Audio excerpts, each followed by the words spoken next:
Salut gang! Donc aujourd'hui, je vais vous parler de la section 9.5, donc on va parler de l'érosion.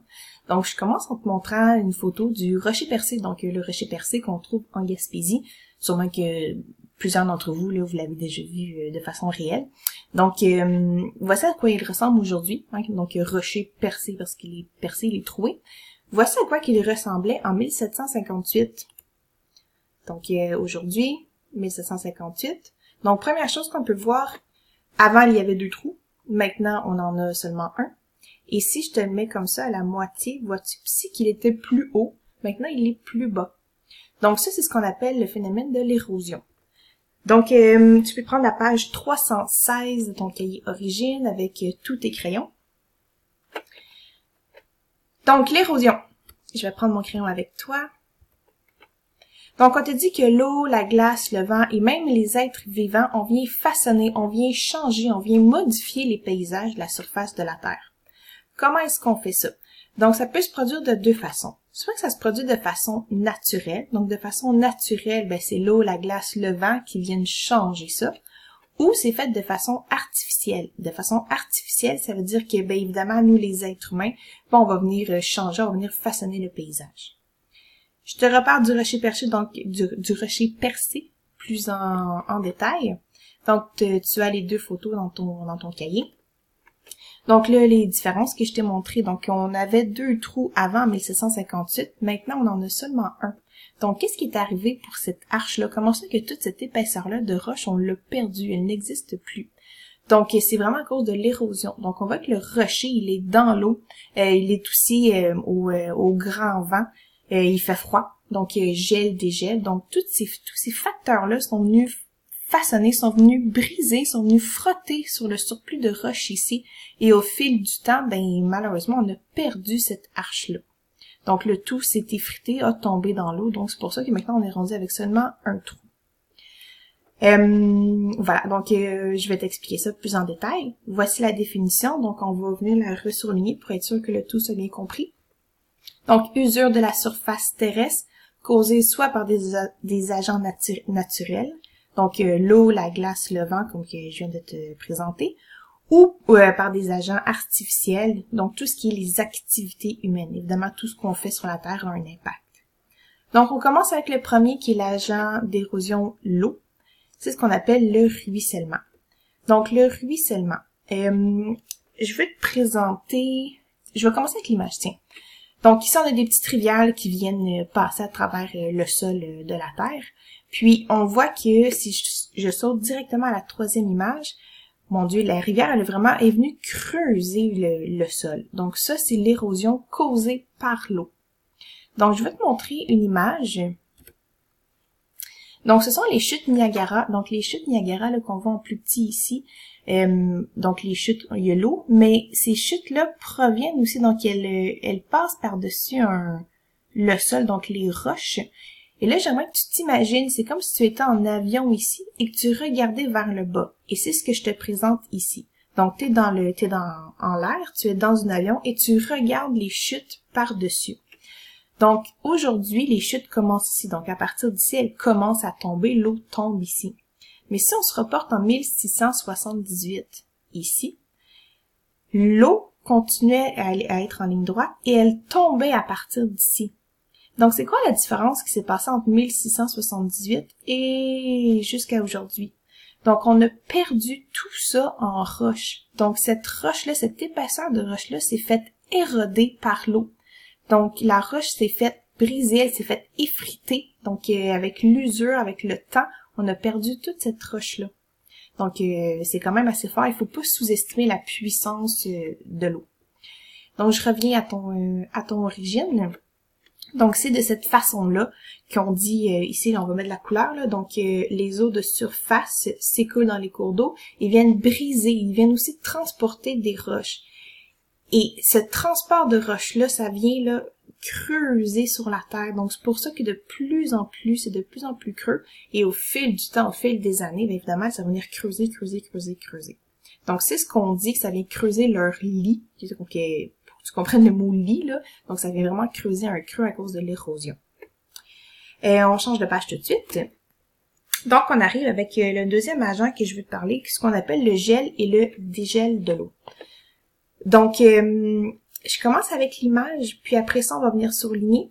Donc, on a vu quand même un petit bout dans l'univers matériel que l'eau gelée prend plus de place, donc elle prend plus d'expansion que l'eau liquide. Et ça va venir causer là, de l'érosion, donc je t'explique. Donc ici, on a de l'eau liquide au sommet de la montagne, et là, elle va venir geler parce qu'il fait froid. Et quand elle va venir geler, c'est comme si elle gonflait parce qu'elle est plus dense, ok? Donc elle prend de l'expansion. Et en prenant de l'expansion, ben là, il n'y a pas assez de place. Donc le rocher, le bout de la montagne va venir se briser. Et en se brisant, ben ça va venir tomber. Puis en tombant, ça va venir ramasser d'autres roches supplémentaires. Donc c'est ce qu'on appelle les éboulis. Et là, un petit peu plus bas, donc toutes les roches qui ont été érodées vont venir tomber. Et c'est ce que tu vois ici. Donc, ce sont tout un amas de roches brisées là, au pied de la montagne. Donc, toutes ces roches-là sont parties du sommet. L'eau a gelé, après l'expansion, c'est venu briser le surplus. Donc, le tout est venu tomber. Donc, on va venir souligner ça dans notre paragraphe. Donc, l'eau, j'ai plus de crayon. Donc, l'eau gelée, donc à l'état solide, occupe un plus grand volume que l'eau non gelée, donc il y a un plus grand volume que l'eau liquide. Donc, l'eau gelée prend de l'expansion et crée une pression. Donc, il y a une pression qui est exercée, donc il n'y a pas assez de place pour que l'eau liquide prenne la même place que l'eau gelée. Donc, c'est ce qui va venir briser le sommet de la montagne. Voilà. J'aimerais que tu viennes rajouter, donc, exemple 2 points. Viens rajouter, c'est comme un exemple de nid de poule. C'est quoi ça, un nid de poule? Donc, c'est les trous dans les les trous dans les routes que je te montre ici, là, donc vu de haut. Donc, souvent, là, quand tes parents ils te conduisent, ben là, des fois, c'est tout croche, hein, donc on n'a pas des routes très, très droites au Québec. Ben, c'est causé à cause du gel et du dégel. Donc, comme on vient de dire, l'eau gelée prend de l'expansion. Mais les hivers au Québec sont pas... les températures, là, ils varient beaucoup. Donc, des fois, il fait moins 30, des fois, il peut faire jusqu'à 3, 4, 5, 6 degrés, dépendamment. Donc, la température varie. Et c'est cette variation de température-là qui va venir faire du gel et du dégel. Donc, quand on a de l'eau liquide, elle va venir s'infiltrer par les petites fissures de notre route. Et là, s'il fait plus froid, donc là, l'eau va venir geler. Et quand elle gèle, ben, l'eau prend de l'expansion, donc elle prend plus de place. Ça va venir créer des petites fissures dans notre route. Si le lendemain, c'est une journée plus douce, donc il fait, je sais pas, il fait 3-4 degrés, ben, l'eau qui était gelée va refondre, donc elle va s'infiltrer à nouveau dans les petites fissures de plus en plus creux. Et si le lendemain, il fait encore froid, donc l'eau va venir regeler à nouveau, donc vous venir prendre de l'expansion, créer d'autres fissures, etc., etc. Donc, tout au cours de l'hiver, c'est ce qui nous crée des trous, donc des nids de poules comme ça. Évidemment, ça peut créer des gros cratères ou des plus petits trous, mais il faut quand même venir les réparer, ces trous-là, pour être sûr qu'on puisse rouler correctement sur nos routes. Donc, je retourne ici. Donc, bien marqué ici en exemple, gel et dégel, les nids de poules. Finalement, donc, le mouvement des glaciers, qui est notre troisième phénomène que je vais t'expliquer. Viens écrire comme autre exemple, donc exemple de point, le bouclier canadien. Donc ça, on en a parlé quand on a parlé des reliefs. Donc le bouclier canadien qui était qui était à peu près de 2 km d'épaisseur de glace, je m'excuse. Donc je répète, le bouclier canadien qui avait 2 km d'épaisseur de glace. Et c'est grâce au mouvement des glaciers que là, en fait, cette épaisseur-là a été réduite.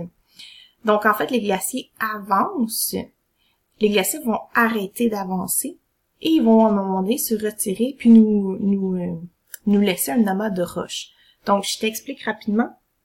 Donc, ici, on a des périodes on a eu des périodes de gel, donc les grandes glaciations qu'on appelle.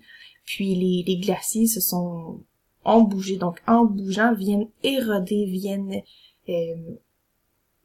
viennent comme arracher le surplus de roches, le surplus de sol qu'on avait. Donc, le mouvement des glaciers, c'est lourd, c'est gros. Donc, quand ils se retirent, ben, ça laisse un amas de roches.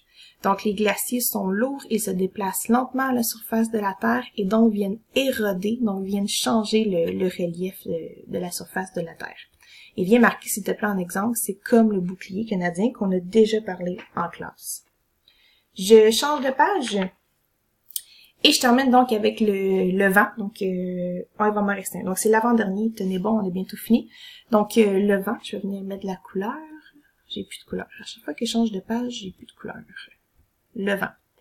Donc, le vent, juste à lui seul, là, il faut pas non plus encore sous-estimer la puissance du vent. Donc, je vais t'enlever ça. On t'a dit que le vent, par sa force, vient soulever de minuscules particules de pierre qui va venir déplacer ailleurs. Donc, par exemple, ici, on a un petit amas de sable. Le vent va venir prendre le sable et le transporter plus loin. En transportant le sable plus loin, ici, on avait des végétaux, on avait de la végétation. Et le sable, c'est des mini-roches. Donc, ça va venir détruire, ça va venir modifier la végétation qu'on avait. Et donc, le sable, les petites roches vont venir prendre la place de la végétation. Donc, on vient agrandir. Donc, ici, c'est comme si on aurait créé un plus grand désert.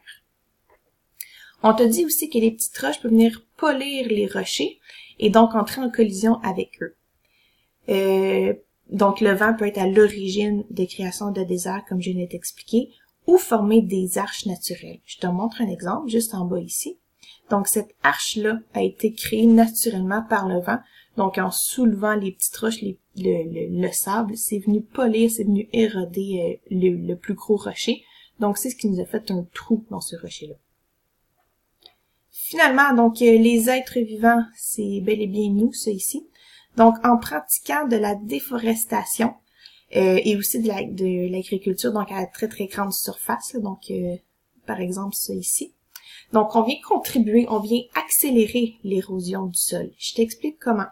Donc, quand on a de la végétation, il y a des racines. Donc, tu le sais, les arbres, les plantes possèdent des racines. Et ces racines-là viennent retenir le sol. Donc, si on enlève la végétation, on vient enlever les racines. Donc, on vient enlever le soutien du sol. Et sans racines, ben là, à ce moment-là, le vent peut venir soulever et emmener toutes ces petites particules-là du sol.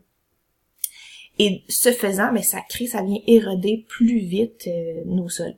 Donc, en résumé, là, si on enlève nos végétations, donc en faisant vraiment de la déforestation massive, ben on contribue, nous, donc de façon artificielle, à venir éroder, oui c'est ça, à venir éroder nos sols. Donc voilà, j'ai comme dit plusieurs fois le mot érosion, éroder. J'espère que je t'ai pas trop mélangé, mais je veux vraiment que tu comprennes qu'est-ce que ça veut dire. Donc on vient vraiment frotter, ça vient enlever ça vient vraiment modifier le paysage et de différentes façons. Donc retourne un petit peu, donc retourne à la page 316, là, viens relire peut-être tranquillement chacun des agents d'érosion pour bien venir comprendre ce que j'ai dit. Puis on se revoit au prochain chapitre. Bye bye.